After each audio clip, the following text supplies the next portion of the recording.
My ex wants me back. Give me one reason to stay with you instead, she said during dinner. I asked, can you give me one to stay with you? Paid my half of the bill and left. A few days later, she appeared at my doorstep crying. Hey viewers, before we move on to the video, please make sure to subscribe to the channel and hit the like button if you want to see more stories like this. Thanks.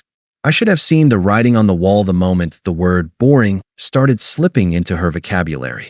It wasn't an accusation at first, it was a descriptor. She'd use it for things I considered responsible. My 401k strategy was boring. My preference for cooking a high-quality meal at home instead of waiting in line at a loud, overpriced club was boring. My insistence on paying off my car early was boring. Vanessa and I had been together for 3 years. For the first 2, my stability was exactly what she claimed she wanted. She had come from a string of chaotic, toxic relationships with men who treated her like an option. I treated her like a priority. I helped her refinance her student loans. I was the guy who picked her up from the airport at 2 a.m. without complaining. I was the guy who listened to her vent about her toxic coworkers for hours. But somewhere around the 3-year mark, the peace I provided stopped looking like a sanctuary and started looking like a cage. The ghost in our relationship had a name, Dylan. Dylan was her ex from college. From what I'd gathered over the years, Dylan was a disaster. He was spontaneous, which is code for unreliable. He was passionate, which is code for emotionally volatile. He had cheated on her twice, borrowed money he never paid back, and eventually dumped her via text message to go backpack through Europe. For years, she spoke of him with disdain. But in the last 2 months, the tone had shifted. Dylan's back in the city, she mentioned casually one night while scrolling through Instagram. He started his own branding agency. Looks like he's finally growing up. I didn't think much of it then, but the comparisons started a week later. Dylan just bought a loft downtown, she said while we were watching a movie. It's so industrial. Exposed brick, floor-to-ceiling windows. It's got so much character. Unlike this place. I looked around my apartment. It was a clean, modern 2-bedroom in a good neighborhood. It was immaculate. What's wrong with this place? I asked. She sighed, that heavy, theatrical sigh she'd perfected recently. Nothing. It's just safe. You know? It's exactly what everyone expects. It's beige. That was the word of the month. Safe. Beige. Predictable. The red flag started waving violently last Tuesday. We were sitting on the couch, and her phone buzzed. She snatched it off the cushion with the reflexes of a fighter pilot. She angled the screen away from me, typed a quick response, and flipped the phone face down on her thigh. Who was that? I asked, keeping my voice neutral. Just work, she said. She didn't look at me. Sarah is having a crisis with the vendor. Sarah, her assistant, had quit 3 weeks ago. I didn't call her out. I didn't scream. I just felt a cold, hard knot form in my stomach. It was the realization that I was no longer a partner. I was a placeholder. I was the insurance policy she was holding on to while she shopped for a better rate. I decided to test the water one last time. I made reservations at Lavelle, a French bistro she had been dying to try for months. It was expensive, the kind of place you go to celebrate an engagement or a major promotion. I wanted to see if the effort still mattered to her, or if she was too far gone. Friday night arrived. I wore the suit she used to say made me look like James Bond. She wore a stunning black dress, but her energy was frantic. In the Uber, she checked her phone 4 times. She didn't ask about my day. She didn't comment on the restaurant. We sat down. The ambience was romantic. Low light, candles, soft jazz. Perfect for a couple in love. Perfect for a breakup, too. She ordered the most expensive wine on the list without asking me. She drank the first glass quickly, her eyes darting around the room as if looking for an exit or an audience. By the time the appetizers arrived, the silence between us was so thick it felt physical. I decided to break it. You seem distracted, Ness, I said, cutting into my tartare. Is everything okay? She put her fork down. She took a deep breath, and for a second, I thought she was going to apologize for being distant. I thought she might say she was stressed or anxious. Instead, she looked me dead in the eye, her expression frighteningly calm. I need to be honest with you, she said. I've been talking to Dylan. I stopped eating. I carefully placed my knife and fork on the edge of the plate. I didn't speak. I just waited. The lack of reaction seemed to unsettle her. She wanted a fight. She wanted me to raise my voice so she could call me controlling. When I didn't, She had to keep talking to fill the void. He reached out a few weeks ago, she continued, her voice gaining a strange, arrogant confidence. He apologized for everything in the past. He's changed, Mark. He's doing really well. He's got this energy about him now. It's magnetic. He wants us to try again. He says he never stopped thinking about me. She paused, taking a sip of wine. She was watching me closely, checking for jealousy. Okay, I said. My voice was flat. Why are you telling me this here?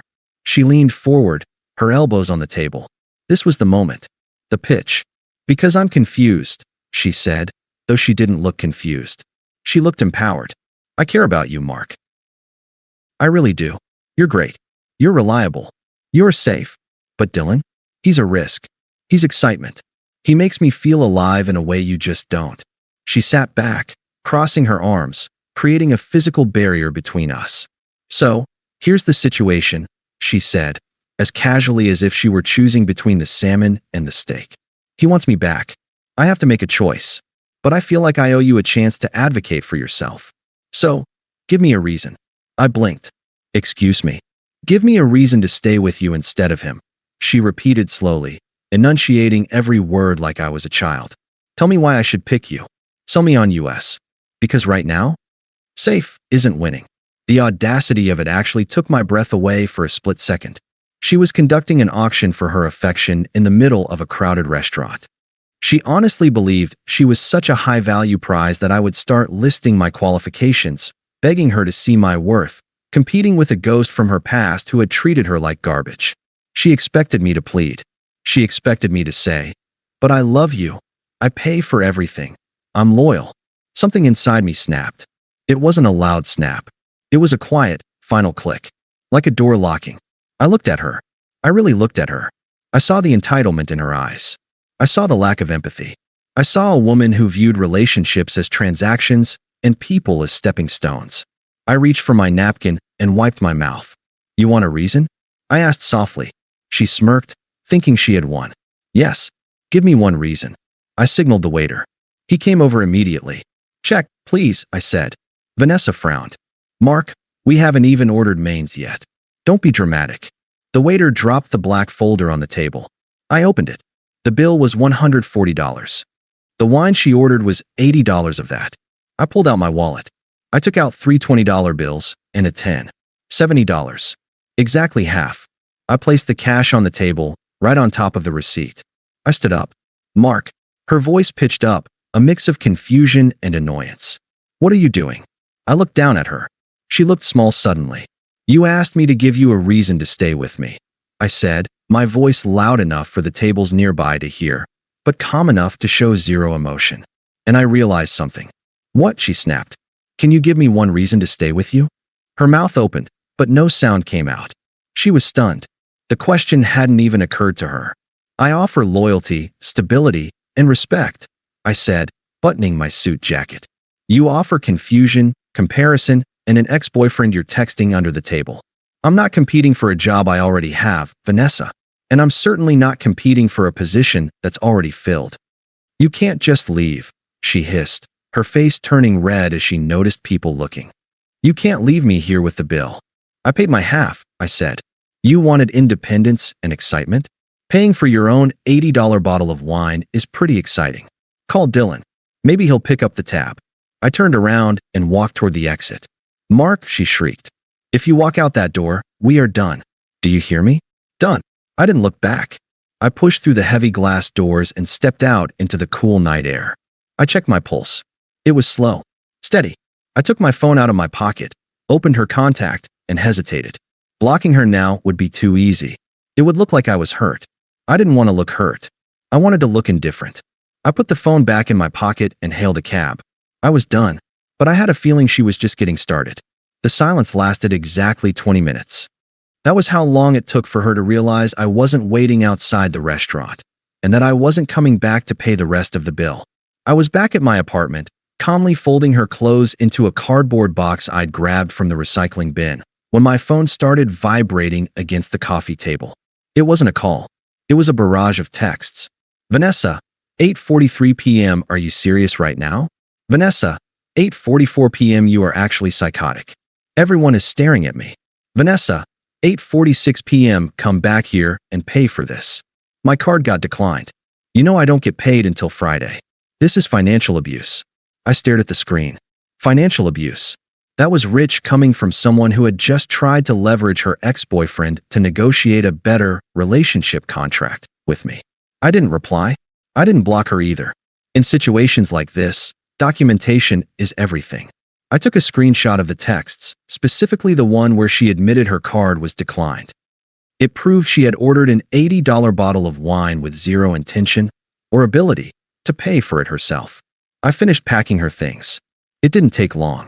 For 3 years, she had slowly moved into my life, but looking at the box, she hadn't actually brought much value into it. Just clutter. High-end skincare products I paid for, clothes she bought to impress other people, and a few framed photos of us where she looked great and I was out of focus. I placed the box outside my front door, snapped a picture of it, and sent it to her.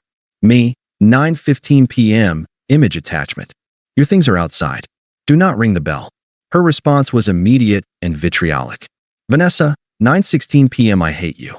You're insecure, jealous, and boring. Dylan is picking me up. He treats me like a queen. Enjoy your sad, lonely life. I put the phone on Do Not Disturb, poured myself a whiskey, and slept better than I had in months. This smear campaign started the next morning. This is the part of the breakup manual narcissists love the most. If they can't control you, they try to control how others see you.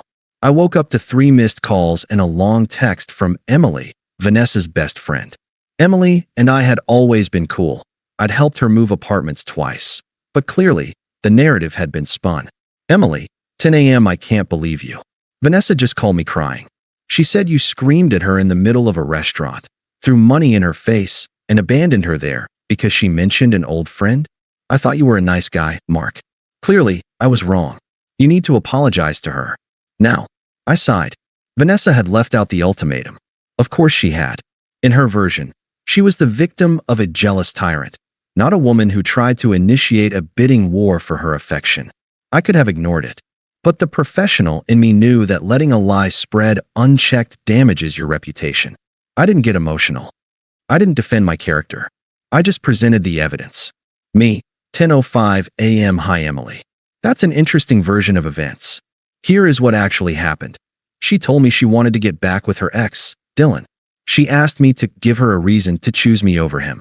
I declined to participate in the competition. I paid exactly 50% of the bill and left. She is free to be with him now. 3 dots appeared. Disappeared. Appeared again. Emily was typing, deleting, and retyping. The cognitive dissonance was hitting her hard. Me, 10:07 a.m. also. She texted me last night saying Dylan was picking her up and treating her like a queen. So she shouldn't be crying. She got exactly what she wanted. Emily never replied. I found out later she screenshotted my text and sent it to their group chat, asking Vanessa if it was true. Vanessa reportedly had a meltdown, claiming I was twisting her words, but the seed of doubt was planted. Her friends knew I wasn't a liar. For the next 3 days, I became a ghost. I went to work. I hit the gym. I ate clean. Vanessa, on the other hand, went on a PR blitz. Since I hadn't blocked her on Instagram yet, I wanted to see the timeline for safety reasons. I saw the show she was putting on. It was pathetic. Post 1, Sunday morning, a photo of 2 coffees and a bagel, tagged at a trendy cafe. The caption, finally with someone who matches my energy. Hashtag upgrade, hashtag new chapter. A male hand with a distinctive tattoo was visible holding the other cup. Dylan. Post 2, Monday night, a blurry video from inside a club. She was dancing, holding a bottle of vodka with a sparkler in it. Caption, living my best life. No more holding back. She was trying to provoke a reaction. She wanted me to view her stories so she could see my name on the list. She wanted to know I was watching. I didn't give her the satisfaction. I used an anonymous story viewer site to check her page. To her, I had vanished off the face of the earth. But if you looked closely at the posts, you could see the cracks. In the coffee photo, she wasn't smiling. She was pouting at the camera. The club video was on a Monday night. Who goes clubbing on a Monday unless they are desperately trying to prove they are having fun? And then, there was the Dylan factor. I knew Dylan's reputation. He was a love bomber. He would shower a girl with attention for a week, get what he wanted, usually money, sex, or a place to crash, and then get bored. Vanessa had just handed him a victory. She left her stable, boring boyfriend for him. His ego was fed, but ego is a fast-burning fuel. On Wednesday, 5 days after the dinner, the silence broke. But it wasn't a text from Vanessa. It was a DM from a guy I knew vaguely, a friend of Dylan's named Mike. We had met at a few parties years ago. Mike, yo man. Weird question. Are you and Vanessa done? Me, yeah. Why? Mike, okay, cool. Just checking. She's been crashing at Dylan's place since Friday, and it's getting intense. I think she thinks they're dating. Dylan told us she's just a placeholder until his actual girl gets back from her internship in London next week. Just thought you should know before it gets messy. I stared at the phone. A placeholder. The irony was so sharp it could cut glass. She had called me a placeholder. She had called me safe. And all along, she was just a warm body for Dylan to use while he waited for his real relationship to resume. She had burned her house down to chase a mirage. I thanked Mike and put the phone down. I didn't warn her. Why would I? She wanted excitement. She wanted risk. She was about to get a lifetime supply of both. The crash happened 48 hours later. I was sitting on my balcony, reading a book, when my phone lit up. Vanessa, 11:42 p.m. Mark? Vanessa, 11:45 p.m. Are you awake? Vanessa, 11:50 p.m. Please answer. It's an emergency. I didn't answer. Vanessa, 12:05 a.m. He kicked me out. He's a monster. I have nowhere to go. My parents are out of town. Please. I just need a place to sleep. I took a sip of my water. The professional in me analyzed the request. A tenant who had violated the lease, caused property damage, and voluntarily vacated the premises was now asking for reentry. Application denied. I turned off my phone and went to bed. The knocking started at 7 a.m. on a Saturday. It wasn't a polite, sorry to bother you knock. It was a frantic, desperate pounding that shook the doorframe. I was already awake, brewing coffee, enjoying the silence of an apartment that no longer smelled like her overly sweet perfume. I checked the peephole. Vanessa was standing there. She looked nothing like the arrogant woman in the black dress from last Friday. She was wearing gray sweatpants that were too short for her, a stained hoodie that I recognized as one of Dylan's, and she was soaked. It wasn't raining outside, which meant she had been crying or sweating profusely. Her hair was matted. Her mascara had carved black rivers down her cheeks. She looked like a wreck. She looked like consequences. I unlocked the door, but didn't open it fully. I stood in the doorway, blocking the entrance with my body. I held my mug of coffee in one hand, a physical barrier between her chaos and my peace. Mark, she choked out. Her voice was cracked. Raw? Oh my God. Thank you. I didn't think you'd open. She moved to step inside, assuming the old dynamic was still in play. She assumed I was still the safety net, the guy who fixes things. I didn't move. I stayed planted like a statue. She bumped into my shoulder and stopped, confused. Mark, she whispered. Let me in. Please. I'm freezing. You can't come in, Vanessa, I said. My voice was calm, conversational. Not angry. Just factual. She blinked, wiping her nose with the sleeve of the dirty hoodie. What? Mark, stop. I'm serious. Dylan, he's crazy. He threw my bag out on the street. He laughed at me. He told me I was. She sobbed, a jagged, ugly sound. He told me I was just a warm-up for his girlfriend. Can you believe that? She looked at me with wide, pleading eyes, expecting me to share in her outrage. She wanted me to be angry for her. She wanted me to say, that bastard. Come in, I'll take care of you. I can believe it, I said. Dylan has always been exactly who he is. You just didn't want to see it because you were too busy comparing me to him. I know, she wailed. I was stupid. I was confused. He manipulated me, Mark. He got in my head.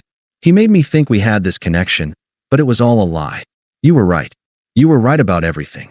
She reached out to grab my hand. I pulled it back calmly. I'm sorry, she rushed on, the words tumbling out now. I'm so sorry about the dinner. I was drunk. I was stressed. I didn't mean any of it. I love you. You're the only one who ever actually treated me like a human being. Please, just let me come in, take a shower, and we can talk. We can fix this. I promise, I'll never speak to him again. I'll block him right now. Look, she fumbled for her phone, her hands shaking. Vanessa, I interrupted. Stop. She froze. You aren't listening, I said.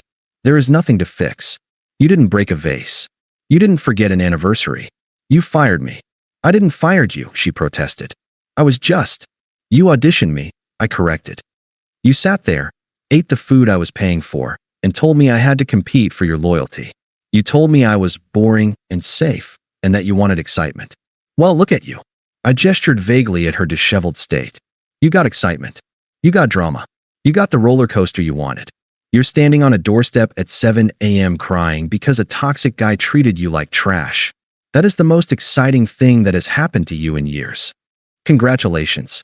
Her face crumbled.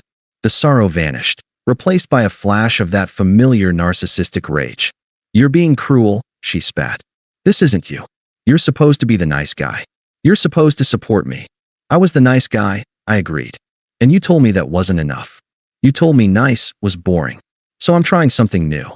Mark, I have nowhere to go, she screamed. My parents are in Florida. My friends are all sick of hearing about this. I have no money. Do you want me to sleep on the street? That sounds like a logistical problem, I said. And since I'm no longer your partner, it's not my problem to solve.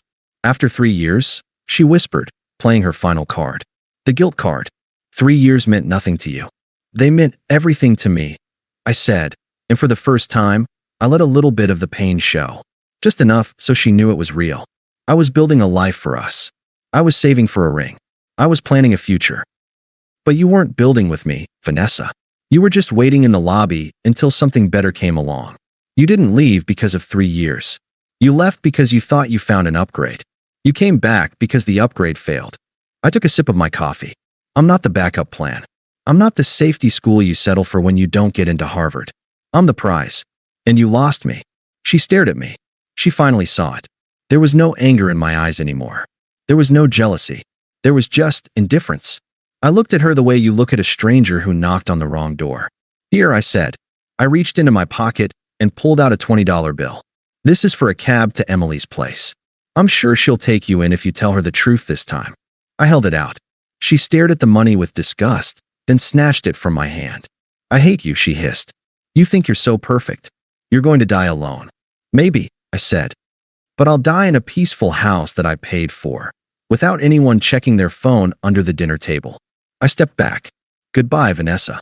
I closed the door. I locked the deadbolt. Click. I leaned my forehead against the cool wood for a second, listening. I heard her sob once, loudly. Then I heard the elevator ding.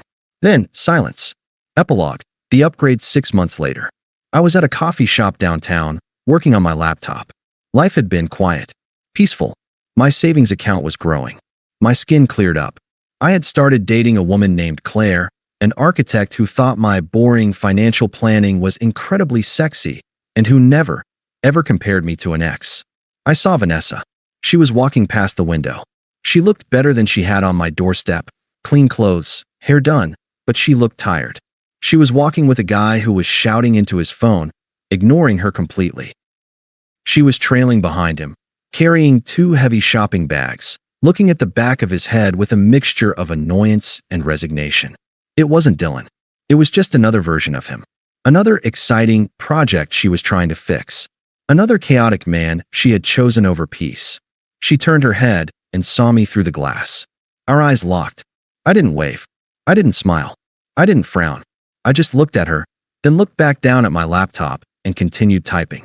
In that moment, I realized the title of my own story had changed. It wasn't about her betrayal anymore. It wasn't about the dinner. It was about the reason I gave myself to leave. She wanted a reason to stay? I never gave her one. But she gave me the greatest gift possible. She showed me exactly who she was before I signed the contract for life. I took a sip of my coffee. It was black, simple, and exactly how I liked it. Thanks for watching. Make sure to subscribe to the channel and hit the like button. What do you think about this story? Share it in the comments.